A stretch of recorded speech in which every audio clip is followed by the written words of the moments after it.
Youth ஃபெஸ்டுக்காக ஆண்டவர் சமூகத்தில் வார்த்தைக்காய் கேட்டபோது ஆண்டவருடைய அன்பை தான் ஆவியானவர் அதிகமாய் காண்பித்து தந்தார். இந்த காலத்தில் அன்புக்காக தான் மனிதன் அதிகமாய் ஏங்குகிறான். அன்பினால் தான் மனிதன் அதிகமாய் கவரப்படுகிறான். நான் ஒரு பிரசங்கம் அவங்க மத்தியில் சொல்லாம ஒரு சில வசனங்களை முன்வைத்து சில காரியங்களை பிராக்டிக்கலா சொல்லி நான் ஜெபிக்க விரும்புகிறேன். நல்ல கவனமாக கேளுங்க. கரெக்டா ஒரு 1 hour நம்ம கர்த்தருடைய வார்த்தையை கேட்க போகிறோம். அதன் பிறகு நாம ஜெபித்து ஆண்டவர் சமூகத்தில் ஒப்பு கொடுத்து நாம நிறைவோடு திரும்பி செல்ல போகிறோம். நல்ல கவனமாக கேளுங்க. இந்த ஒரு மனிதன் அதிகமாய் கவரப்படுவது எதில் அப்படின்னா அன்பு. அதே அன்பை வைத்துதான் பிசாசானவன் அநேகரை விழத்தள்ளுகிறான், ஏமாற்றுகிறான், வாழ்க்கையை முடிக்க வைக்கிறான். எல்லாருக்குமே என்ன தேவை அப்படின்னா அன்பு தேவை. சின்ன பிள்ளைங்களுக்கு அன்பு தேவை. பிள்ளைங்க சின்ன குழந்தை அழும்போது தாயார் எடுத்து மார்போடு சேர்த்து வச்சுட்டாங்கன்னா அந்த பிள்ளைக்கு அழுக நின்று விடும். அந்த பிள்ளைக்கு அந்த அன்பு தேவை. அதே போலதான் ஒவ்வொரு காலகட்டத்தில் அந்த அன்பு தேவை. வாலிப பிராயம் வரும்போது இன்னும் அன்புக்காக உள்ளம் அதிகமாக ஏங்கும். விசேஷமாய் இந்த வாலிப பிராயத்தில் தனிமைப்படுத்தப்படும் போது இன்னும் அதிகமாய் அந்த நேரத்தில் சத்துருவானவன் அதிகமாக யூஸ் பண்ண பார்ப்பான். எனவேதான் வேதம் சொல்லுகிறது, உன் வாலிப பிராயத்திலே உன் சிருஷ்டிகரை நினை என்று சொல்லப்பட்டிருக்கிறது. ஆமே. வளரும் போது இன்னும் முதிர் வயதுல கூட எல்லாருக்கும் என்ன தேவை அப்படின்னா அன்பு தேவை. இந்த முதியோர் எல்லாம் இருக்கும் பாருங்க, அங்கெல்லாம் போய் ஏதாவது நீங்க விசிட் பண்ணீங்கன்னா அவங்கள போய் பார்க்கும்போது அவ்வளோ சந்தோஷமா நம்மளை பார்த்து சிரிப்பாங்க. அதுலேயே நம்ம ஏதாவது சின்ன பிள்ளைங்களை கூட்டிட்டு போனோம்னா அந்த சின்ன பிள்ளைங்களை அவங்க தொடுறது, அவங்கள பார்த்து சிரிக்கிறது அவங்களுக்கு அவ்வளோ சந்தோஷம். எல்லா உள்ளத்தினுடைய ஏக்கமும் அன்பும். அதே நேரத்தில் பிசாசானவன் இந்த அன்பிலே ஒரு மாயத்தை கொண்டு வந்து அதை கொண்டு வந்து மனிதனுடைய வாழ்க்கையை இல்லாமலாக்க பார்க்கிறான், விழத்தள்ள பார்க்கிறான், அழிக்க பார்க்கிறான், ஆரோக்கியத்தை எல்லாம் எடுக்க பார்க்கிறான். சிம்சோனை எத்தனை விதங்களிலே பெலிஸ்தியர் விழத்தள்ள பார்த்தார்கள். அவனை விழத்தள்ள முடியவில்லை, விழ வைக்க முடியவில்லை. கடைசியில அவங்க எதை கொண்டு வந்தார்கள் தெரியுமா? இந்த மாயையான ஒரு அன்பை கொண்டு வந்து அந்த வலையிலே அவனை சிக்க வைத்து அவனை சிறுமைப்படுத்த தொடங்கி அவன் கண்களை பறித்து அவன் முடியல தான் அவனுடைய ஸ்ட்ரென்த்தே இருக்கிறது. அவனை அப்படியே வீக்காக்கி, கம்ப்ளீட்டா வீக்காக்கி, கண்களை பறித்து அவன் அடையாளத்தை மாற்றி. ஆமே. பைபிள் சொல்லுகிறது அன்பு ரொம்ப பெருசு. சரியான நேசத்தை நாம் புரிந்து கொள்வோம் என்றால் இந்த வருடம் கர்த்தர் நமக்கு தந்த வாக்குத்தத்தமே, இவை எல்லாவற்றிலேயும் நாம் நம்மில் அன்பு கூறுகிறவராலே முற்றிலும் ஜெயம் கொள்ளுகிறவர்களாயிருக்கிறோம். நல்ல கைகளை தட்டி ஆமென் சொல்லுங்க பார்க்கலாம். ஹல்லேலூயா. என்னையா தேடினீர் ஐயா இயேசுநாதா, உம்மை மறந்தவோ துரோகினா. என்னையா தேடினீர் ஐயா இயேசுநாதா, அடிமை உமக்கே. தம்பி வர்ஷிப் நடத்தும் போது சொன்னா, நாங்கள ஊழியக்காரனா இருக்கிறது யாரோ ஃபோர்ஸ் பண்ணியோ அப்படியோ இப்படியோ இல்ல, அந்த அன்பு. எரேமியா 31வது அதிகாரம் 3வது வசனம் நம்ம எல்லாருக்குமே நன்றாய் தெரியும். அந்த வசனத்தை வாசிக்க கேட்கலாம். எரேமியா 31:3. பூர்வ காலம் முதல் கர்த்தர் எனக்கு தரிசனையானார் என்பாய். ஆம், அநாதி சிநேகத்தால் உன்னை சிநேகித்தேன், ஆதலால் காருண்யத்தால் உன்னை இழுத்துக் கொள்ளுகிறேன். ஆண்டவர் இந்த பகல் வேளையில நம்ம எல்லாருக்குமே, வாலிபர்கள் மட்டும் இல்ல பெரியவர்களும் கேட்கிறீங்க, நான் உன்னை இழுத்து கொண்டதற்கு நீ வேற எந்த காரணத்தையும் வைக்காத, செட் ஆகாது அப்படிங்கிறார். இப்ப என்ன ஏன்ட்ட ஆண்டவர் என்ன சொல்லுவாரு, நான் உன்னை இழுத்து கொண்டது நீ ஒரு பாஸ்டருடைய பையன் ஆனதுனாலயோ அல்லது நீ என்ன காரியம் செய்ததுனாலயோ ஒண்ணுமே கிடையாது. நான் உன்னை இழுத்து கொண்டதற்கு காரணம் ஒன்னே ஒண்ணுதான், உன் மேல நான் வச்ச அன்பு மாறாத அன்பு, எவர்லாஸ்டிங் லவ். அந்த அன்பு குறையவே குறையாது. எனவேதான் நம்ம ஆரம்பத்தில் பாடணும், ஆழமான ஆழியிலும் ஆழமான அன்பு, முடியாத அற்புத அன்பு, இயேசுவின் அன்பு இது ஒப்பில்லாத அன்பு, புறம்பே தள்ளாத பூரண அன்பு, இது ஒப்பில்லாத அன்பு, பூரண அன்பு, இது ஒப்பில்லாத அன்பு, புறம்பே தள்ளாத ஒப்பில்லாத அன்பு. இளையகுமாரன் திரும்பி வரும்போது அவன் தகப்பனோடு இருந்த ஆரம்ப நாட்களிலே தகப்பன் என்ன அன்பு வைத்திருந்தாரோ அதே அன்பு இன்னும் குறையாமல் இருப்பதை பார்த்ததும் அவனால தாங்க முடியாம அழுதான். உண்மையிலே அவன் தகப்பனிடத்தில் புறப்பட்டு வந்தது எதற்காக தெரியுமா? வேலைக்காரர்கள ஒரு ஆளா இருந்து சாப்பிட்டுட்டு போறதுக்கு தான் வந்தார். ஆனா அந்த தகப்பன் காண்பித்த அன்புக்கு முன்பதாக, நான் உமக்கு முன்பாகவும் பரத்துக்கு விரோதமாகவும் பாவம் செய்தேன் என்று சொல்லி உடையிறான். இந்த அன்புல ஒருத்தன் உடைஞ்சிட்டானா அவன் லைஃப்ல ஜெயிச்சுட்டான் அர்த்தம்.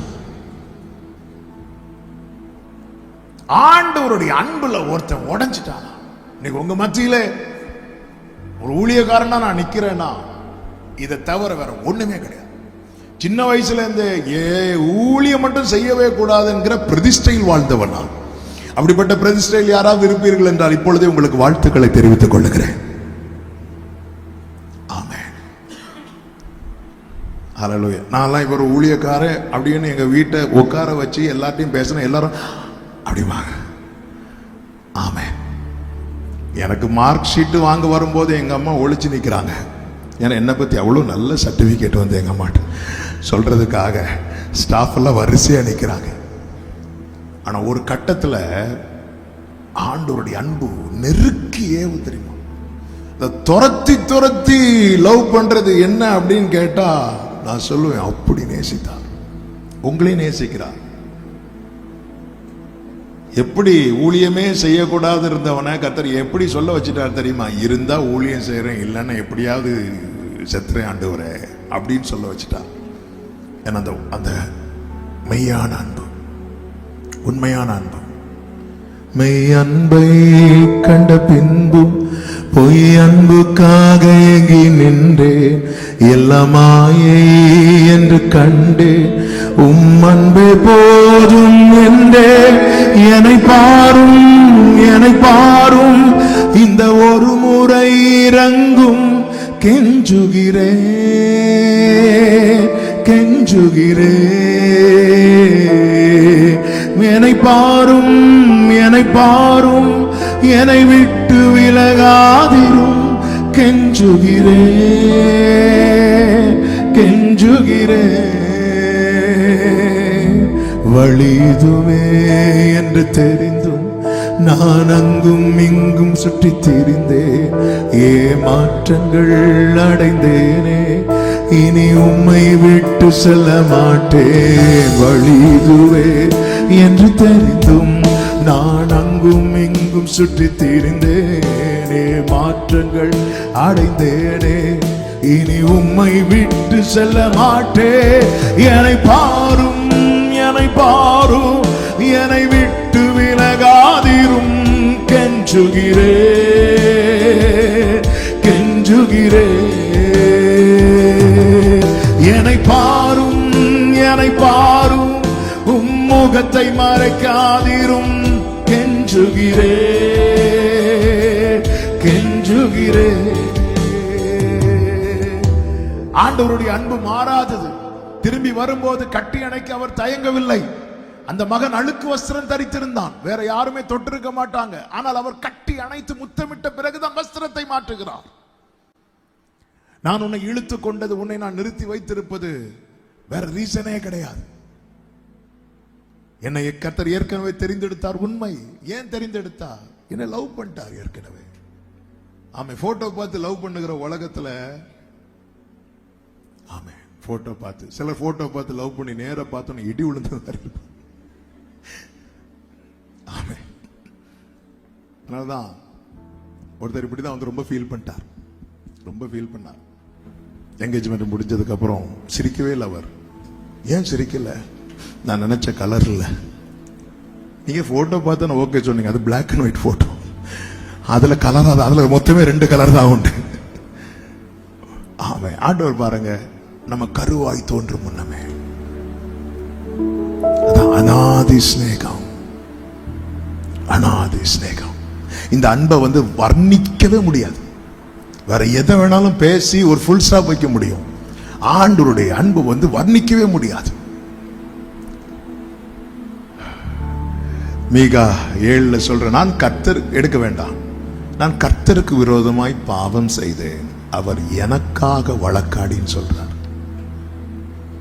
நான் கர்த்தருக்கு விரோதமாக பாவம் செய்த அவர் எனக்கு அகேன்ஸ்டால வழக்காடணும்.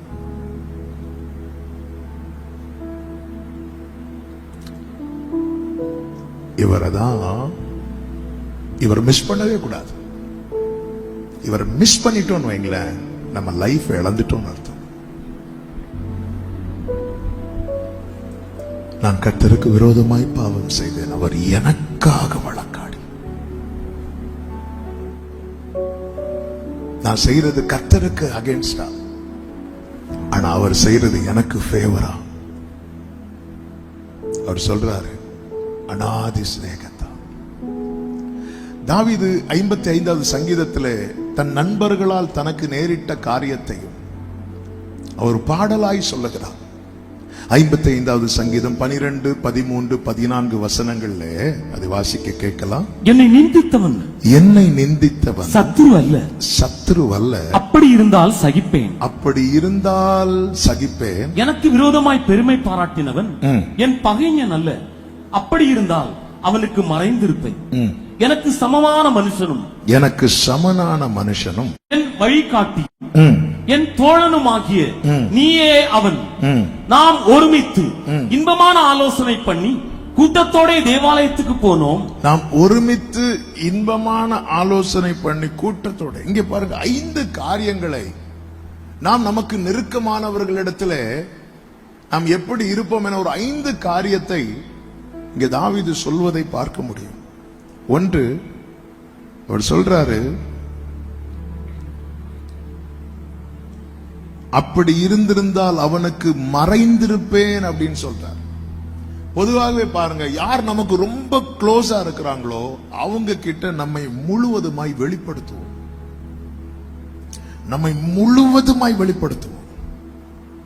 நம்முடைய லைஃப்ல நம்முடைய சீக்ரெட் பார்ட் யாராவது ஒருத்தங்கள்ட்ட சொல்லியிருப்போம். அவங்களால ஒரு ஏமாற்றம் வரும்போது இருக்கிற வலி இருக்கு தெரியுமா? ஆமே. யூதாஸ் பாத்தீங்களா? இயேசுவை எப்படி காட்டி கொடுத்தான் தெரியுமா? முத்தத்தினால. ஏன் முத்தத்தினால காட்டி கொடுத்தான் தெரியுமா? அந்த கூட்டத்துல யூதாஸுடைய முத்தத்தை அக்செப்ட் பண்ணக்கூடிய ஒரே ஒருத்தர் ஜீசஸ் மட்டும்தான். பேதுருவிட்ட மட்டும் முத்தம் கொடுக்க போனோம், கத்தி வாயிலே இறங்கி இருக்கும். ஏன்னா யூதாஸ் அந்த கூட்டத்துல பார்த்ததுமே எல்லாருமே ஷாக் ஆயிருப்பாங்க. எல்லாருமே, யாரும் எக்ஸ்பெக்ட் பண்ணவே இல்லை. இவன் யூதாஸ் வந்து அந்த கூட்டத்தில இருந்து எழும்பி போகும்போது கூட எல்லாரும் என்ன நினைச்சாங்க தெரியுமா? அவங்கிட்ட தானே பணப்பை இருக்கு, ஏதாவது வேலை, ஏதாவது சேரிட்டி ஒர்க் சொல்லி இருப்பாரு சொல்லி அப்படிதான் நினைச்சாங்களே தவிர ஒருத்தர் கூட யூதாஸ் அவரை இவ்வளவுக்கும் இயேசு சொல்றார், என்னை காட்டி கொடுக்கிறவன் உங்களில் ஒருவன் என்று.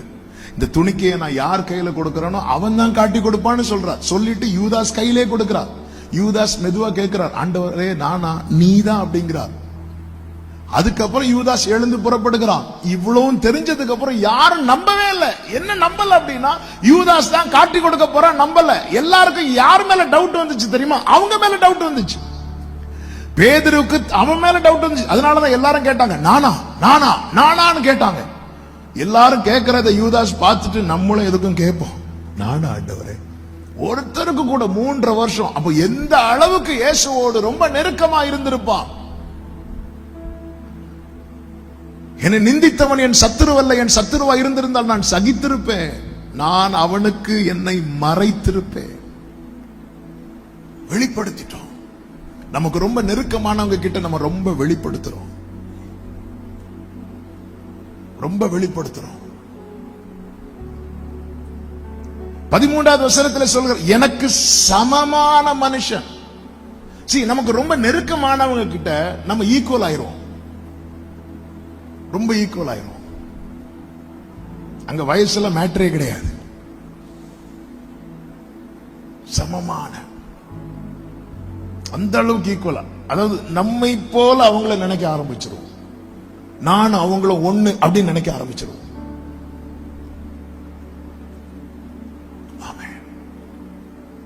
பிசாசானவன்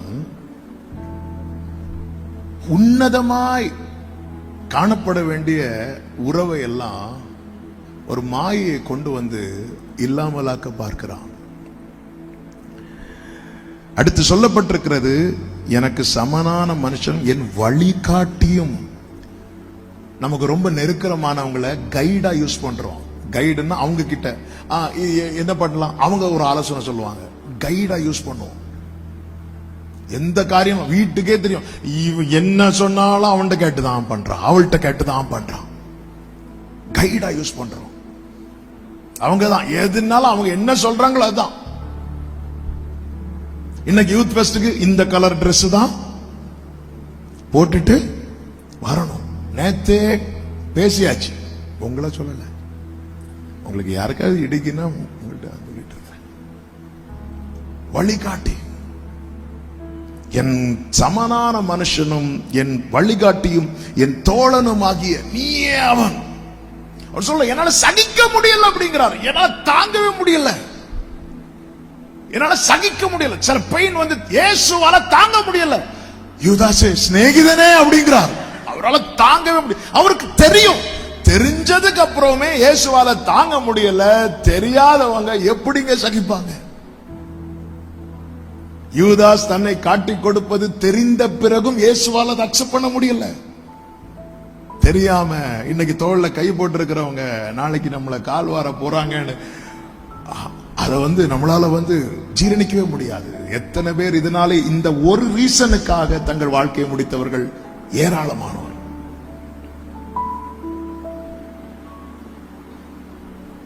எனக்கு தெரிந்த ஒரு சகோதரர், நான் காலேஜ் படிச்சுட்டு இருக்கும் போது சூசைட் பண்ணிட்டார். ஏன் சூசைட் பண்ணார்னு ஒரு ரீசன் கேட்டா, அந்த ரீசனை அக்செப்ட் பண்ணவே முடியல. என்ன அப்படின்னா, அவர் ரொம்ப நெருங்கி பழகின ஒரு பொண்ணு அவரை திட்டி அவரை அசிங்கப்படுத்திட்டாங்களாம். வேற ஒன்றும் இல்லை, திட்டாங்க. அதை அவரால் தாங்க முடியல. எல்லாரும் அவரை கொஸ்டின் பண்ணிட்டு இருக்கும்போது இவங்க சப்போர்ட்டா நிப்பாங்க அப்படின்னு நினைச்சிட்டு இவங்க போய் சொல்லி இருக்கிறாங்க. அந்த லேடி திட்டி இருக்கு போல, தாங்க முடியாம வீட்டுல விஷம் குடிச்சு இறந்துட்டார். அவரால் அக்செப்ட் பண்ணவே முடியல. எப்படி இவன் என்ன திட்டா, இவன் என்ன திட்டா, இவன் என்ன திட்டா. தாவீது சொல்ற, நான் என்னால சகிக்க முடியல. அது மட்டுமல்ல, அடுத்த வசனத்துல சொல்ற, நாம் ஒருமித்து இன்பமான ஆலோசனை பண்ணி. இன்பமான ஆலோசனை பண்ணினா என்ன தெரியுமா? ஃபியூச்சரை பத்தி டிஸ்கஷன். ஃபியூச்சரை பத்தி டிஸ்கஷன் யாரோடு? ரொம்ப நெருக்கமா பழகிறவங்களோடு. நம்ம யாரோடு நம்முடைய ஃபியூச்சரை பத்தி டிஸ்கஸ் பண்றோம்? இதெல்லாம் ரொம்ப முக்கியமானது. ஆனா ரைட் பர்சனா இருக்கணும். இதே ராங் பர்சன் முத்துக்களை பன்றிகள் முன் போடாதிருங்கள், போட்டால் அவைகள் பீறி போட்டு விடும். யூதாசுக்கு தெரியும், இவர் இப்ப கெத்செமனே தோட்டத்துக்கு தான் ஜெபிக்க போவார் என்று. கூட்டத்தில் ஒருவன் யூதாஸ், கூட்டத்தில் ஒருவன். வேற யாருக்குமே தெரியாது அவர் எங்க இருப்பார்னு, யாருக்கும் தெரியாது. அவர் எப்படி இருப்பார்னு யாருக்கும் தெரியாது. யூதாசுக்கு மட்டும்தான் தெரியும். ஏன்னா எல்லாரும் வராங்க, அவருடைய வல்லமைக்கு முன்பாக யாருக்குமே நிக்க முடியவில்லை. யூதாஸ் சொல்றான், நான் போனா அவர் என்ன கீழே தள்ள மாட்டார், அவர் என்ன கிஸ் பண்ண அலோவ் பண்ணுவார். நான் யாரை முத்தமிடுகிறேனோ அவரை பிடிச்சிருங்க அப்படிங்கிறான். அப்படி என்றால் நான் நம்புறேன், யூதாஸ் இயேசுவை கிஸ் பண்றது ஃபர்ஸ்ட் டைம் கிடையாது. யூதர்களுடைய வழக்கத்துல ஒன்று என்ன தெரியுமா? அன்பின் முத்தத்தினால வாழ்த்துவாங்க. அவ யூதாஸ் இயேசுவை கிஸ் பண்றது ஃபர்ஸ்ட் டைம் கிடையாது. ஃபர்ஸ்ட் டைம்னா அவருக்கு தெரியாது. ஐயோ இவர் அலோவ் பண்ணுவாரா அலோவ் பண்ண மாட்டாரா தெரியலையே. அப்ப 3 வருஷமா அடிக்கடி இயேசுவை கிஸ் பண்ணி இருக்கிறான். ஆமென். அன்பின் முத்தம், பரிசுத்த முத்தம், 3 வருஷம் அந்த நேசத்தின் வெளிப்பாட யூதாஸ் இயேசு மாறி மாறி அன்பை பகிர்ந்து கொண்டிருக்கிறார்கள். இப்பொழுது அவன் அதை அவரை வீழ்த்துவதற்காக பயன்படுத்தினான். தாங்க முடியவில்லை. ஒருமித்து இன்பமான ஆலோசனை பண்ணி நம்ம ஃபியூச்சர் எப்படி இருக்கணும், அப்படி இருக்கணும், இப்படி இருக்கணும், இதெல்லாம் அதாவது இந்த அளவுக்கு டீப்பா பழகி இது எல்லாமே நாளைக்கு எனக்கு ஏமாற்றத்துல போய் துரோகத்துல போய் முடிய போகிறது என்று நினைக்கும் போது அந்த பெயின் ரொம்ப ஜாஸ்தியான பெயின். ஆனா இது எல்லாமே ரைட் பர்சன்ட்ட நம்ம செஞ்சோம்னா நம்முடைய வாழ்க்கை அழகா இருக்கும், அர்த்தமுள்ளதா இருக்கும். அது மாத்திரமல்ல, நாம் ஒருமித்து தேவாலயத்துக்கு போனோமே, கூட்டத்தோட தேவாலயத்துக்கு போனோம் அப்படிங்கிறார். ஒருமித்து ஒருமித்து பயணம், எங்க போனாலும் சேர்ந்து போறது. வாழ்க்கையில இப்படி ரொம்ப நெருக்கமானவர்களோடு இப்படி இருந்து விட்டு அந்த நபரால் ஏமாற்றப்படும் போது உண்டாகிற வலி, அது எந்த எனக்கும் ஏற்றுக்கொள்ள முடியாது, யாருக்கும் ஏற்றுக்கொள்ள முடியாது, எந்த மனிதனுக்கும் ஏற்றுக்கொள்ள முடியாது. ஆனால் அன்பு தம்பி தங்கச்சி, நீ ஒரு சத்தியத்தை புரிந்து கொள், இதுதான் உலக அன்பு. இந்த அன்பு, உலக அன்பு நிச்சயமா ஒரு நாள்ல ஏமாற்றும். ஏன் இப்படி நெருக்கமா பழகினவங்க இப்படி துரோகம் பண்ணுவதற்காக அல்லது இப்படி ஒரு வலியை கொடுப்பதற்கான காரணங்கள் என்ன அப்படின்னு பாத்தீங்கன்னா, வேதத்திலிருந்து நான் சில காரியங்களை உங்கள் மத்தியிலே சொல்லுகிறேன். இப்படி அவங்க பண்ணுவதற்கான காரணத்துல ஒன்று என்ன தெரியுமா? அவர்கள் எதிர்பார்த்த ஏதோ ஒன்று நம்மிடத்தில் அவர்களுக்கு கிடைக்காமல் போனது காரணம். அது நன்மையான காரியமானாலும் சரி, தீமையான காரியமானாலும் சரி. இயேசுவின் பாதத்துல மரியாள் பரிமள தைலத்தை ஊற்றுவாள். யூதாசை குறித்து வேதம் சொல்லுகிறது, அவன் திருடனா இருந்தபடியால் அவன் உள்ளத்துக்குள்ள அவனுடைய கேரக்டர்ல இன்னும் பழைய காரியங்கள் ஒட்டிட்டு தான் இருக்கு. அவன் அதை பரிமள தைலத்தை பார்த்து அவன் என்ன சொல்லுகிறான் என்றால், இதை விட்டு தரித்திரருக்கு கொடுக்கலாமே, இதை பண்றாங்க.